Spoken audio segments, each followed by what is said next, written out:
Hi, English 232. This is your week 2 wrap up, week 3 and unit 1 um, wrap up as well. So just to reassure you guys of some things and to review some things. So this week you get a preview of your first major project now that you've had time to practice a lot of those group roles in your own thinking log. So I want to talk to you a little bit about your project, which is an archetypal poster. Okay, so there are several key pieces of this assignment. The assignment is largely visual. So you will be required to develop a poster. Okay, this poster will be housed online. It will not be a physical poster. There are several places where you can go to make a poster. Glogster is one, Tack is one, Padlet is one, and I will continue to add more as I see fit. If you have a recommendation, feel free to make a comment and add. Okay, and then it will be accompanied by a paragraph. So you kind of have two assignments here. You have your poster that you develop, and then you have an MLA formatted sort of short essay, which is basically a paragraph about an archetype, motif, or character pattern. There is a sign-up sheet here.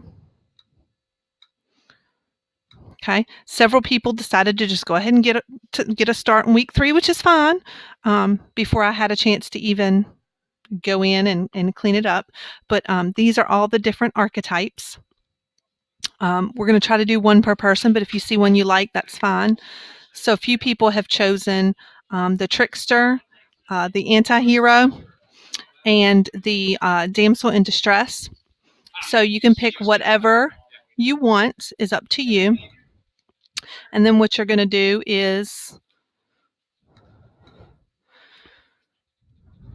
you are going to go in and find a children's book that shows part of this archetype. So you could find a children's book on a hero. So that's one of the things that you need to do as well. So if you notice down here, you have this Archetypal Explanations website. That's where you find information about stuff that you signed up for. So if you want to do friendly beast, father-son conflict, whatever you want to do, you can do. It's up to you. Okay. You have to have at least 3 pictures or images with captions. So you must have those in order to. Now, where's a good place to find images? You can go to Library of Congress or Creative Commons. Those are 2 great places to find images. So I'm going to show you Library of Congress.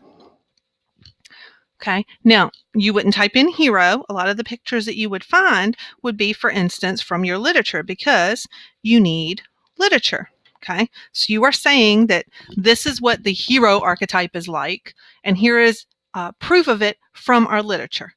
Now, a children's book, I would say 2 to 3 pieces of literature is good. And some of this is already in your notes. I've been reading your thinking logs, and a lot of you guys are making a lot of connections already. So you'll see a lot of the connections that you need to make. So for instance, you might see, star-crossed lovers. You might see the outcast, someone who's an outcast. You might see a wise old man. You might see the archetype of the phoenix.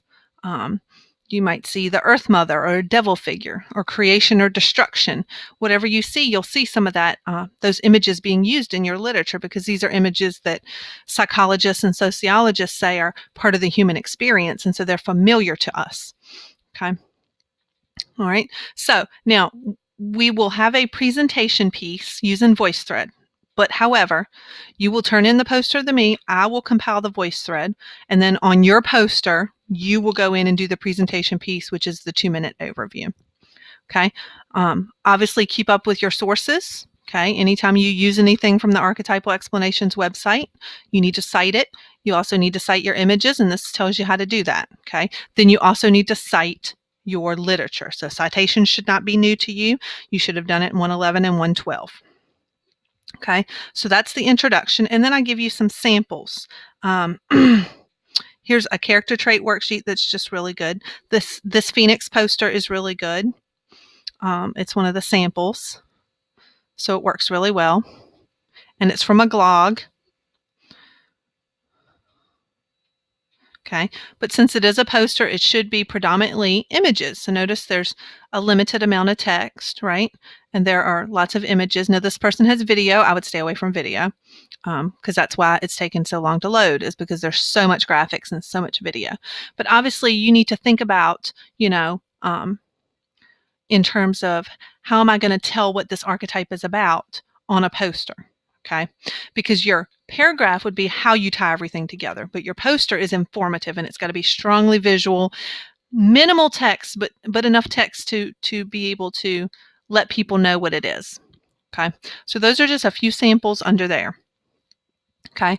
Then there is introduction to the period quiz. So it just tells you things that were going on between 1865 and 1914. And so that's there as well. Now, week 4, at the beginning of week 4, you will turn in your thinking logs and do your test. Your test will be up here, and then you will start Unit 2. Now, I will do an introductory video to the next unit, which starts at the end of week 4. Okay, so even though this is open, we're not there yet. Okay, there are also some test essay tips because your test will be a mix of multiple choice and essay, and so there are some test essay tips. I will also be including in my overview email some excellent resources and some review of some things that people have shared, in their thinking logs that are spot on.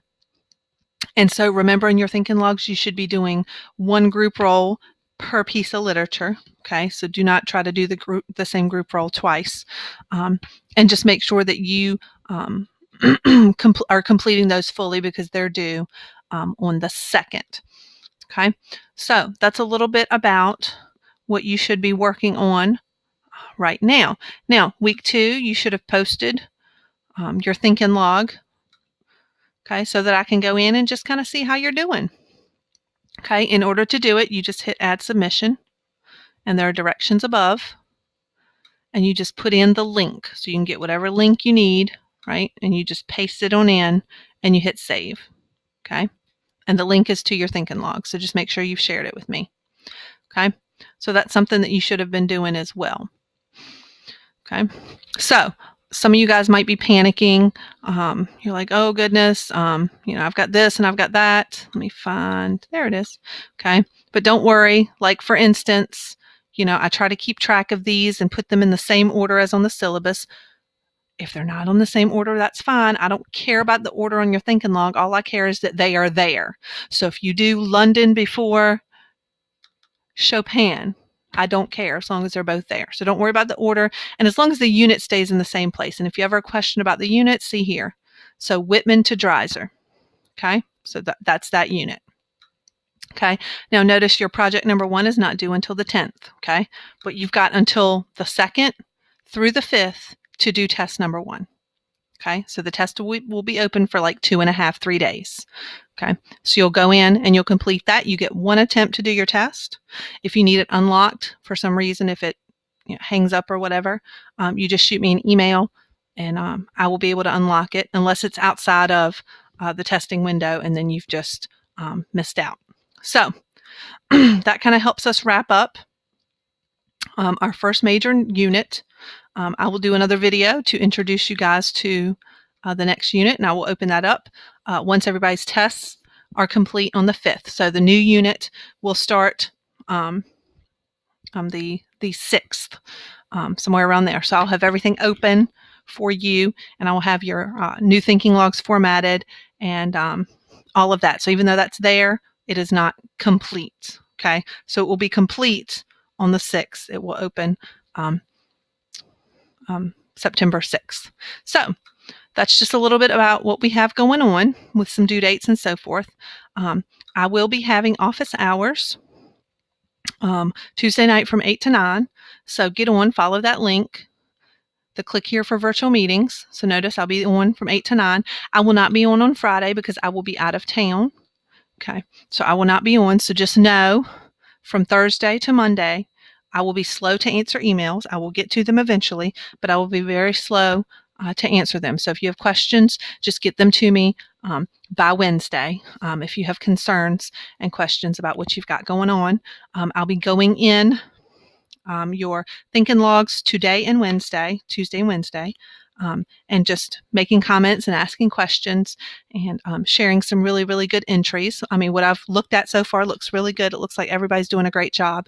But as always, just get on. We can video chat, email me back and forth, watch my videos. They are all posted. Week 1 wrap-up is posted, and the introduction videos posted. So if you're confused about something, go back and rewatch it. Nothing wrong with that.